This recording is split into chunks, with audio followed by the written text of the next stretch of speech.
I went through a lot of things growing up, from being abused mentally, physically, emotionally, molested, raped, battered, and I was a mother at an early age. I even attempted suicide at one point. There's a lot of times I did want to give up. But one day I woke up and I was about 30 years old, and I started knowing I deserve better. I don't deserve to be beaten on. I don't deserve to be cheated on. My kids don't need to watch me go through this.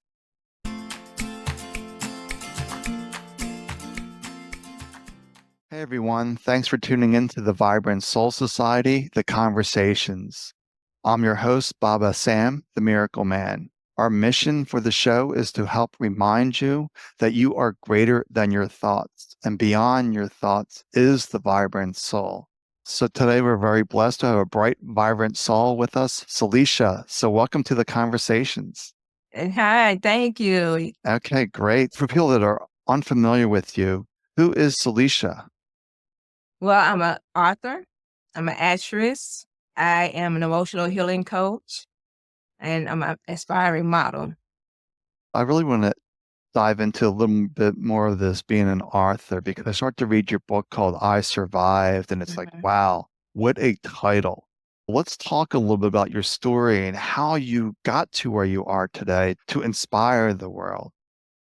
Well, my mom passed away at an early age. I was 6 years old when my mom passed away. And I went through a lot of things growing up, from being abused mentally, physically, emotionally, molested, raped, battered. And I was a mother at an early age. I was 15 when I had my first child. And then it was like every year after that, I had a child. And so my book is about the traumas of my past. It's about all the things that I went through that should have broken me.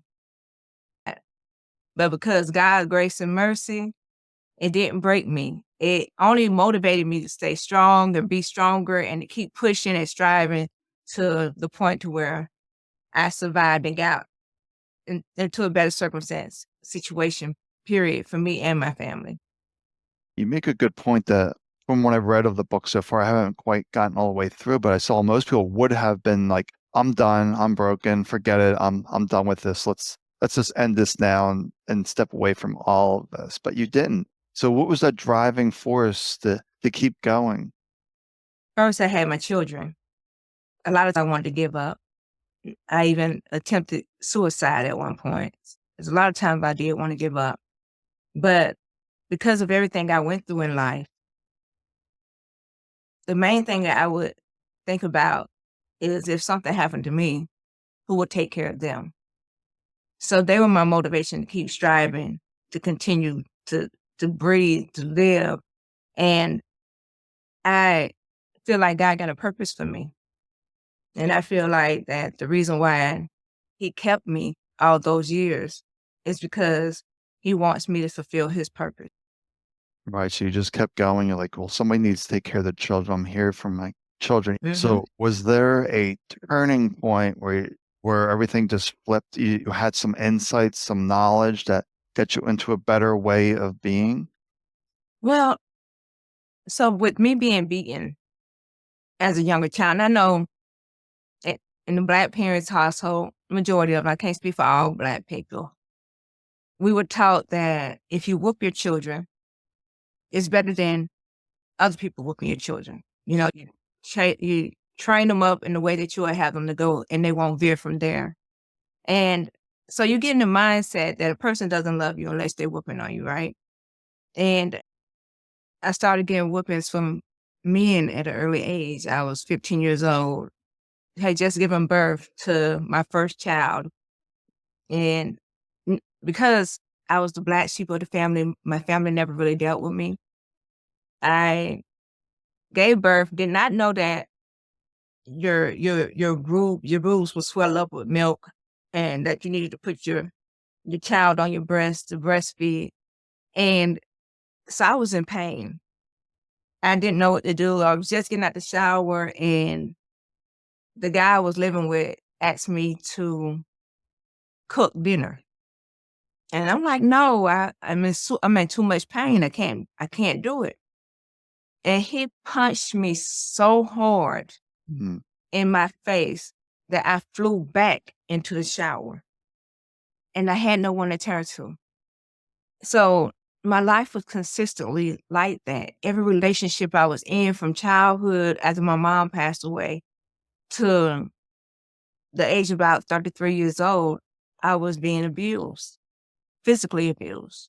But one day I woke up, and I was say about 30 years old, and I started knowing I deserve better. I don't deserve to be beaten on.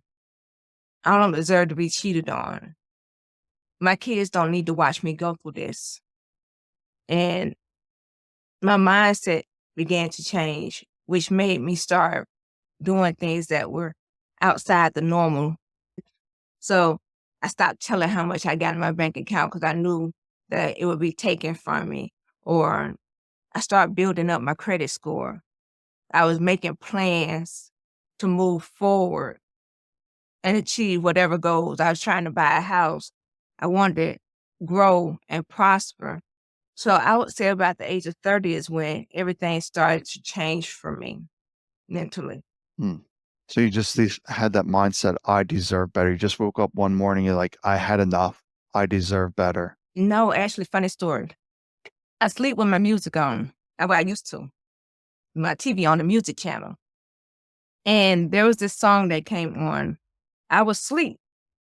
The song is called Me by Tamia, right? And it basically says that I'm leaving you, I'm cheating on you, and it's with me. And she loves me more than you'll ever know. And I finally see that loving you and loving me doesn't seem to work at all. And she basically was telling him she was leaving him for her.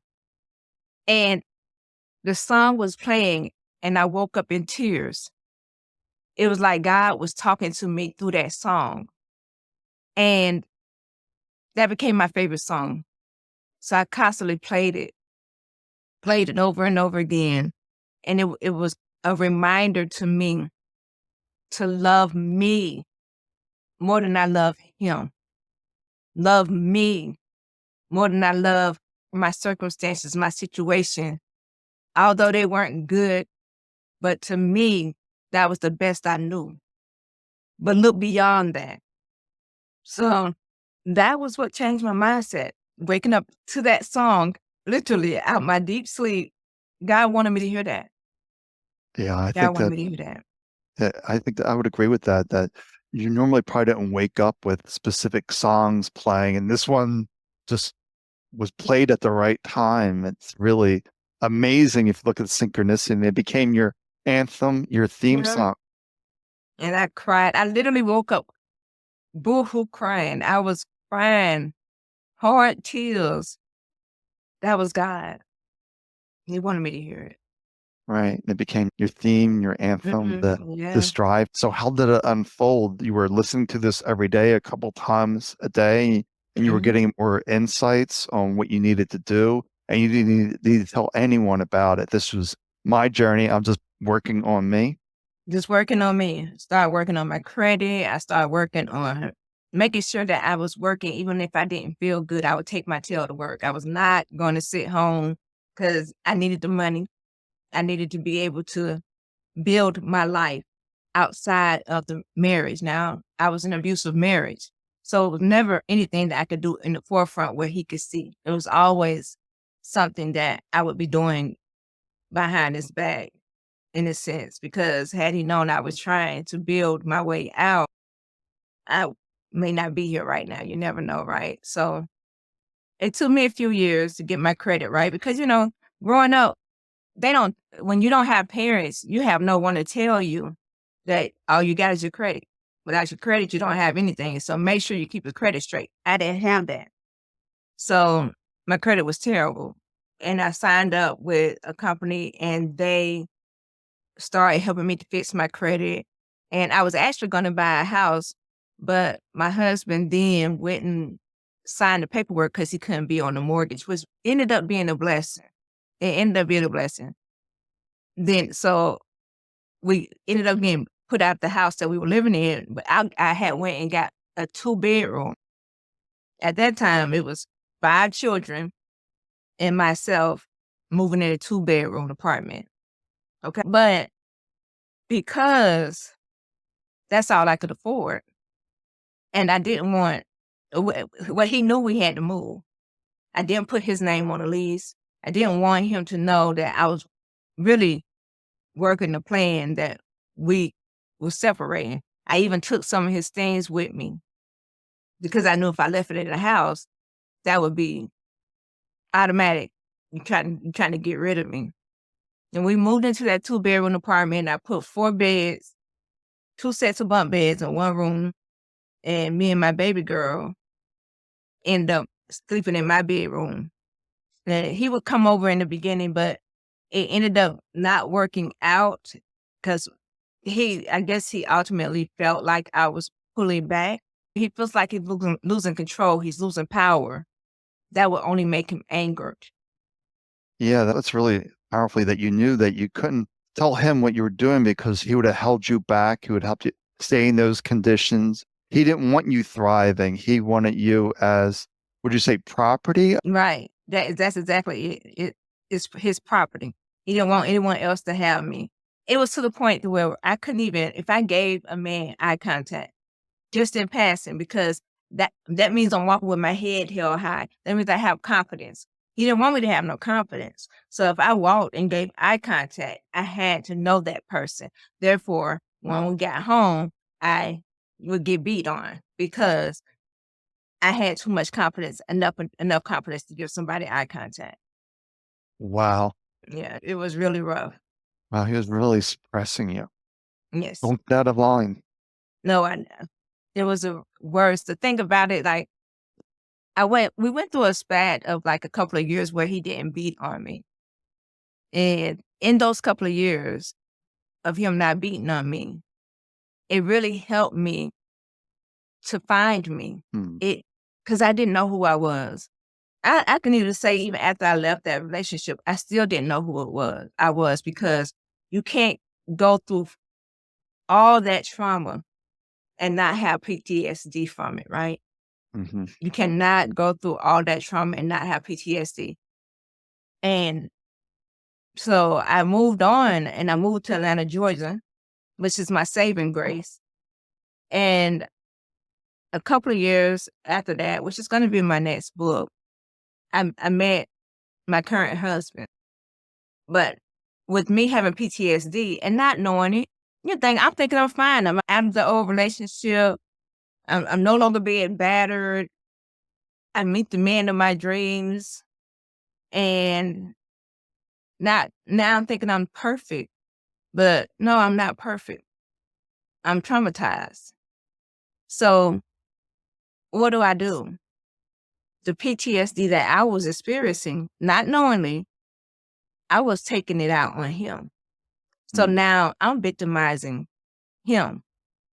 And he is trying his best to be patient with me because he understands that I had a rough life. He was very patient with me, very understanding, very loving, very supportive. And even when I would act up on him, because of course, all I know is, not saying domestic battery because I never put my hands on him, but I would cut you with like a knife with my tongue. My mouth was a sword. So I could say things that would cut you and make you feel like you're lower than life. And he was never used to that, but he stayed patient with me. So once I finally started to change and realized that I was a problem, I was an issue. It took me years to realize that. Now he has PTSD from me.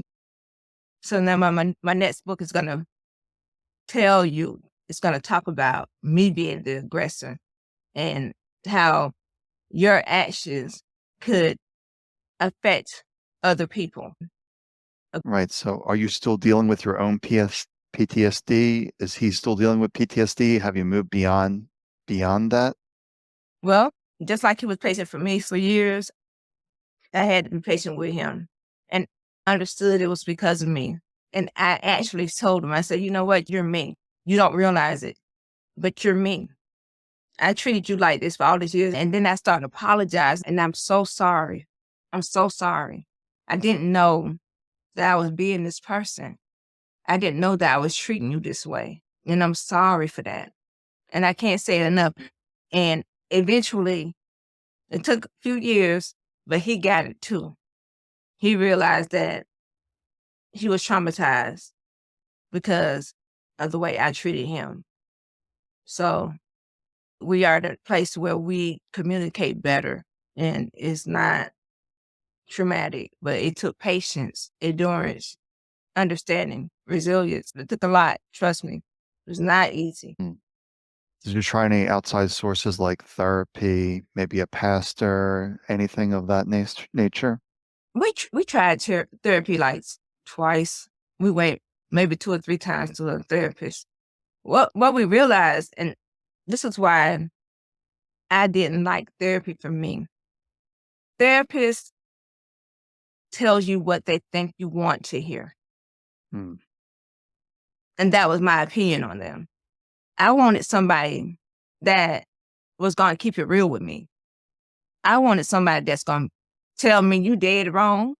You, you know you're wrong. It was like, I wanted somebody that was going to be honest. Don't tell me what I want to hear. Tell me what I need to hear. So that's what I do in my emotional healing class. Even though it's a judgment-free zone. But if you ask for a one-on-one course, I'm going to give you a one-on-one course, and then I'm definitely going to be honest with you. I'm not going to babysit your feelings in a sense to where you're going to continue to keep making the same mistakes, because that's what going to therapy, if they babysitting your feelings, you're going to continue to do the same exact things. But if you are talking to me and you're being 100% transparent with me, I'm going to be 100% transparent with you. And I'm going to keep it real with you, because you need someone that has gone through the exact same situation as I have, or as they have, to completely be honest. And so therapy just wasn't a good idea for me, because I didn't feel, how could you tell me? How can you tell me something when you've never been through what I've gone? You know? And there's so many people, such as myself, that have experienced, if not the exact same thing, but similar situations. And they need someone that is going to not judge them based on the traumas of their past. And they're going to coach them to healing and finding themselves, finding love, that the love of themselves, just love themselves enough to say, I am enough. I do deserve better than this.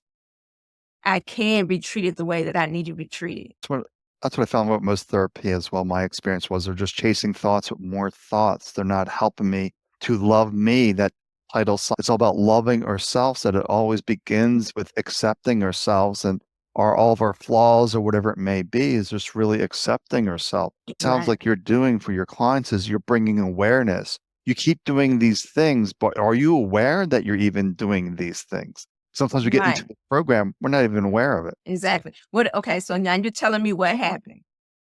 I want you to start from the beginning. What did you do? And because every action has a reaction. And see, what we forget is our actions. Mm. We always look at the aggressor, the outcome of the circumstance. But something happened before it took off to that point.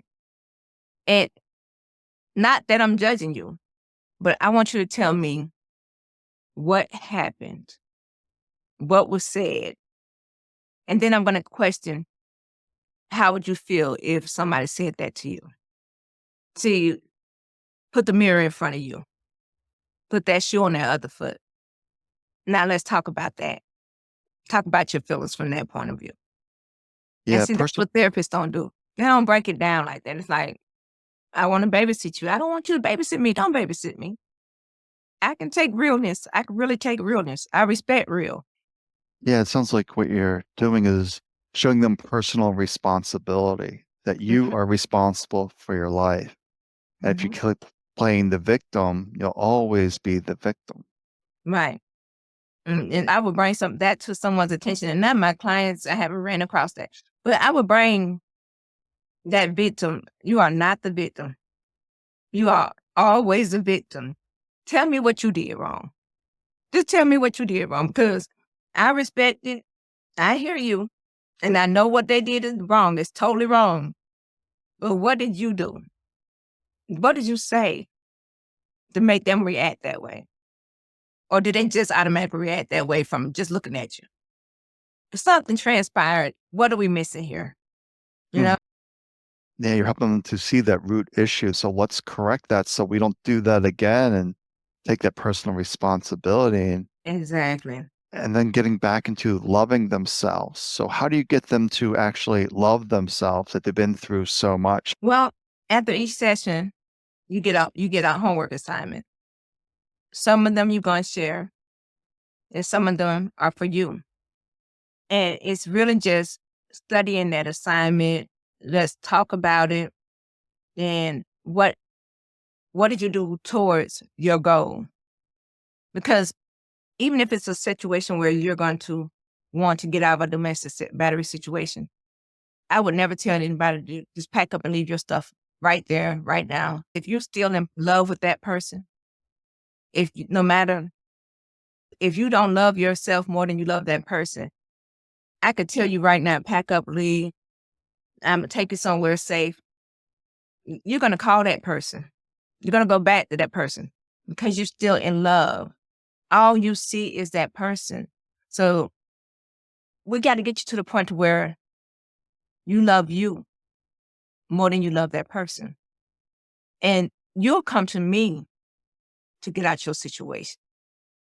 And that's when I move forward. But we're going to coach you and continue to talk through whatever situations that's going to get you to the place to where you're confident in you and who you are and knowing who you are as a person.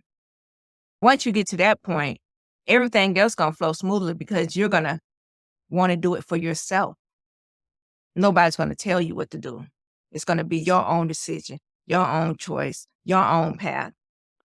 It brings up another interesting question too, because if you're always being pushed down, beat down, how do you begin to trust yourself that you know what is best for you? Well, with me, it was a process because first you got to heal through that PTSD, right? You got to heal through that PTSD.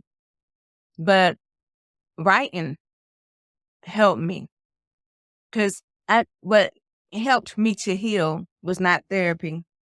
It was dealing with every situation that I went through. The book did not even, and you would think the book is the thickest novel ever. It's only like 95 pages. But every time I wrote something down in that book, I had to heal. And it wasn't an overnight process. Sometimes it took me 3 months, 4 months to go back to that book because I was literally grieving, reliving those situations over and over again. And then once I got through writing the book, it was, am I confident enough to release this to the world? Because the book helped me heal. But do I want the world to know the real Celisha J? Yeah. God got this. This is my purpose, to put my story out there so I can help other women and motivate other women to do the same things. Heal. Let's deal with the trauma. You can't run from it. So the confidence came when I released the book. When I Mm. said, you know what, God, I'm giving it to you. I'm not worried about what nobody else thinks about me. I'm not worried about nothing else. I released myself. And that's when the confidence came. And it just got stronger and stronger. And now I'm just like, I'm going after everything God has for me. I'm going to achieve every goal that God has in front of me. I am letting God lead my life, and I am not going to steer off of it. I'm not going to let nobody distract me from what my goal and my purpose is, because that is what God has for me. And that was it. I really, really understand that. Writing out your thoughts was so important just to get it out there on paper. But when I was reading that book, it's like, wow, that's really heavy stuff. It's not light reading. It's really traumatic what you went through. I could understand that pain. There's some Yes. really deep stuff in there that you went through, Mhm. and That was, you came out stronger from it. and then it's even with the situation with my ex-husband and domestic batteries situation that's in the book. I picked up the phone, I called him, and I said, and I was crying, "Why did you treat me like that? Did I deserve that?" And his answer was, "No, I didn't deserve that. That it was him being insecure, his insecurities that made him treat me that way, because he did not feel like he deserved someone as beautiful as I was." And he even asked me when he got into his new marriage, he said, "I found somebody that reminds me of you." And I said, "I don't know if that's a good thing, because you treated me like crap, you know?" And he said, "It wasn't you." I said, and he talked a little bit, and I said, "Well, I would say, if she makes you happy, don't treat her like you treated me. Don't beat on her. Don't cheat on her. Love on her." And that would be my advice.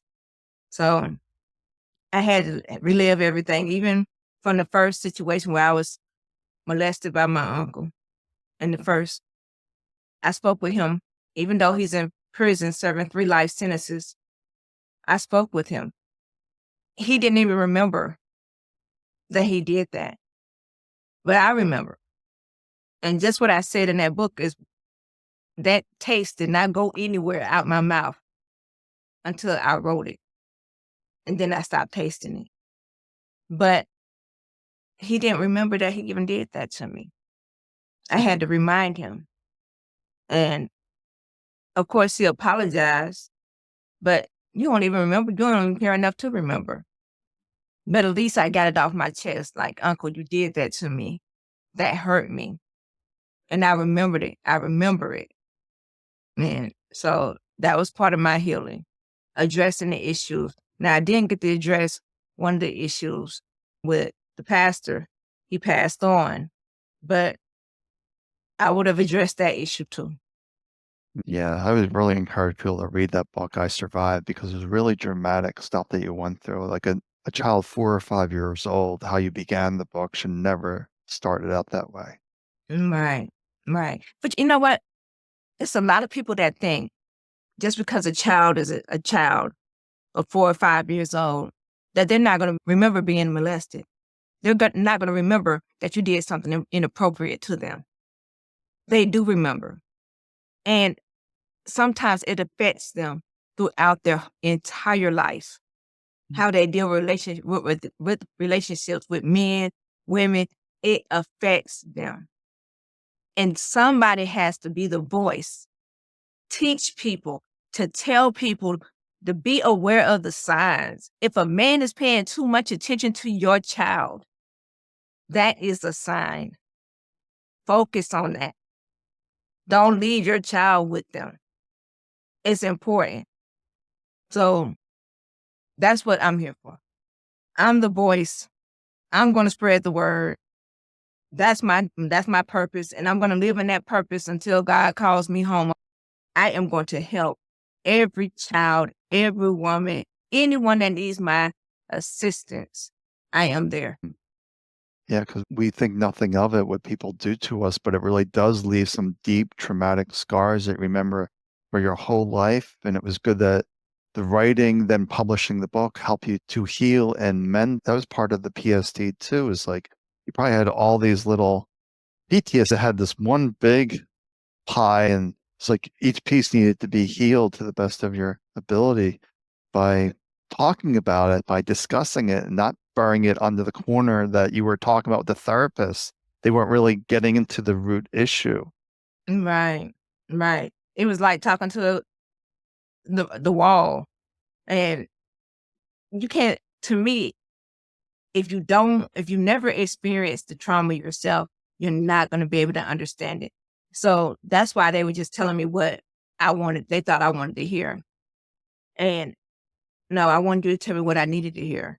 So that's why it's important. I took classes, I got certified to be able to give this training to people such as myself so I can help them heal and actually understand what you went through or what you're going through because I've been there. Mm. Yeah, that's really important. It was to realize we really want to get to the root issues. If the therapist or whoever you're talking about, they never actually have gone through that, then how can they really help? How can they understand? Because with me, multiple sclerosis, losing the ability to walk, and now healthy, if and I was being treated by these doctors that never, they didn't know what I was going through. All they Right. were doing, they weren't really helping me, but that's the medical system. They want to keep you in this system because that's how Mhm. they make their money. But I'm sure you want people to get better and say, bye, see ya, I'm done. Right. Make you feel so warm and good on the inside because you were able to help. Multiple sclerosis is very serious. I couldn't understand that. I wouldn't be able to coach you on something like that because I've never had that. I've never experienced that. But look at you, you're healed. 38 Yeah, years, you're healed. And you defeated the odds.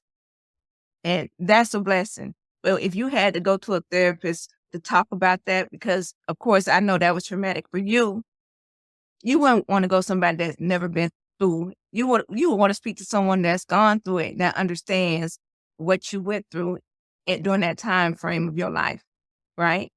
right. And before that, I was actually bipolar before that. And I had the therapist, I had the doctor, but he never once said to me, why are you taking your thoughts as truth?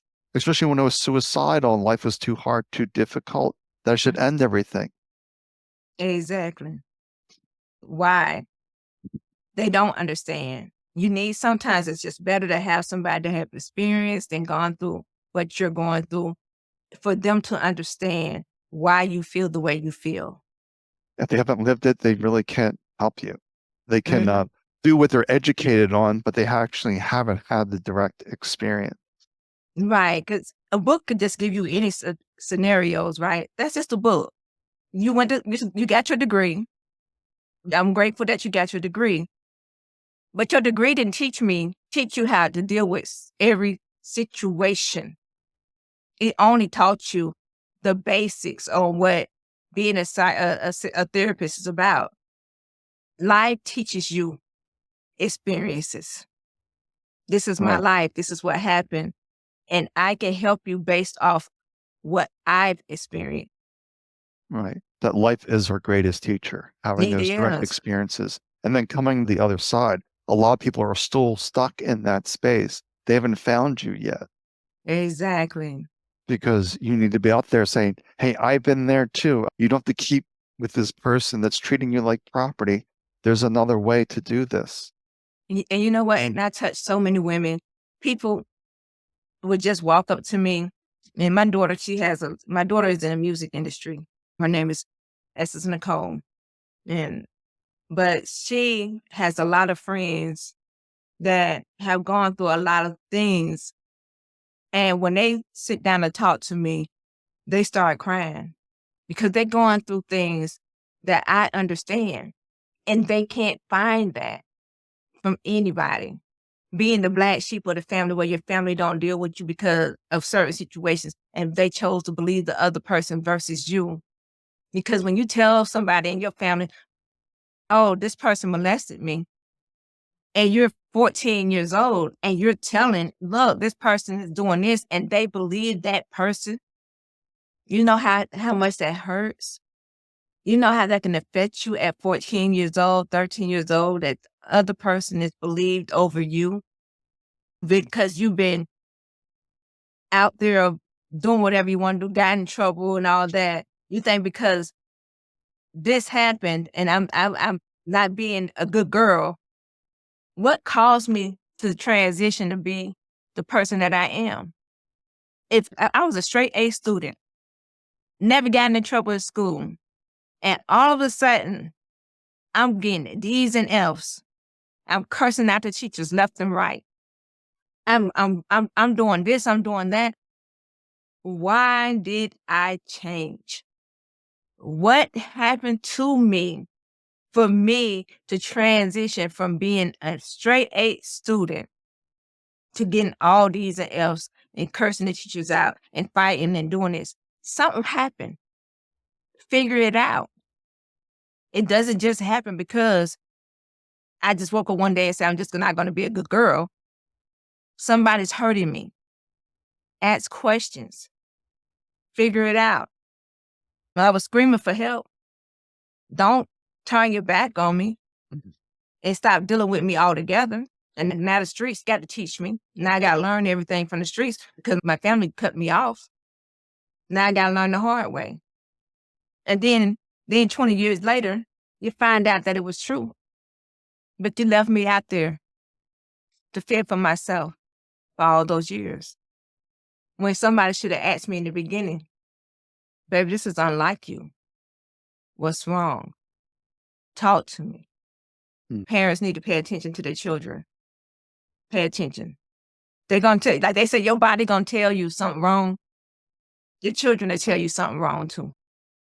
Yeah, that's very important to pay attention. But I think parents are so busy in their own little world, their own drama, that the kids are pretty much ignored and they're not seeing what's going on. Hey, she went from a B student to D's, F's. What's going on here? To have that awareness, like, hey, what's going on? Women might not want to hear that their husband is molesting their child. Mhm. And then they would have to make a decision. Am I going to believe my daughter? Am I going to believe the child? And even boys are molested. Am I going to believe my child or am I going to believe my husband? Then they have to make a decision. And some don't want to make that decision. So they ignore the signs on purpose. Got to pay attention. Got to Yeah. pay attention. Yeah, so many dynamics that we don't even think about, you know. Like a woman could be caught between two scenarios, the husband, the child. Where do I go? How do I approach this? How do I survive, you know, and move through this? And you can help them step through this, that you've been there, you know all the ins and outs, that you have been there, that there is a way to thrive after you've been Right. through. So what was Right. one of those key moments besides this love me, building everything up? Was it just your writing journals, or how else did you really step into your own confidence that I see right now? Well, first, I got a great husband. He was very patient with me, even when he shouldn't have been. But really, that book, writing for me, I remember when I was growing up, I used to love to read books. I used to love reading books. And writing out my feelings and my thoughts and my emotions. And you see, if you read the book, whatever I was thinking in that moment, I wrote. So not just what I said, but then I'm like, why did he do this to me? You know, I was writing out my feelings. I think just being able to release that to the world, it just helped build the confidence. And then I'm an actress. So you can't be unconfident and be an actress. You have to be confident to be an actress, right? So just loving myself. I love myself. It's very important to love yourself. When I wasn't loving myself, I didn't have any confidence. My self-esteem was low. I don't depend on other people to make me happy anymore. I make myself happy. And when I was looking for other people to make me happy, I was being disappointed. So loving myself and falling in love with who I am as a woman, a person, somebody that's healed, that made a big difference in my life. And I love acting. I love being an actress. seeing myself on the screen for the first time and stepping into something that I wanna do, just not living just to pay bills, but actually living and striving to follow my dreams. 'Cause it took me to heal to even know what I wanted to do. So that helped with my confidence and becoming this person that I am today. Yeah, that's really beautiful. And that was a great reminder, that song, that anthem you were giving to love me, because ultimately love transforms. And she loves me more than you'll ever know. I finally see that loving you and loving me doesn't seem to work at all. Yeah. I can't love somebody else more than I love myself. You'll lose yourself. Don't Yeah, lose yourself. it's so easy to get lost in Mhm. the daily drama, the daily abuse, the daily whatever's going on. It's easy to lose yourself and like, no, God made you for a reason. Let's Yes, she step did. into that purpose. And yes, I remember those nights that I would be in the shower, boohoo crying like, God, what am I here for? What is my purpose? I'm living in my purpose. I want to help so many women. I want to speak to women and children. I want to travel the world and just have conventions, whatever, just to be able to speak and allow people to understand that life happens and you are not alone.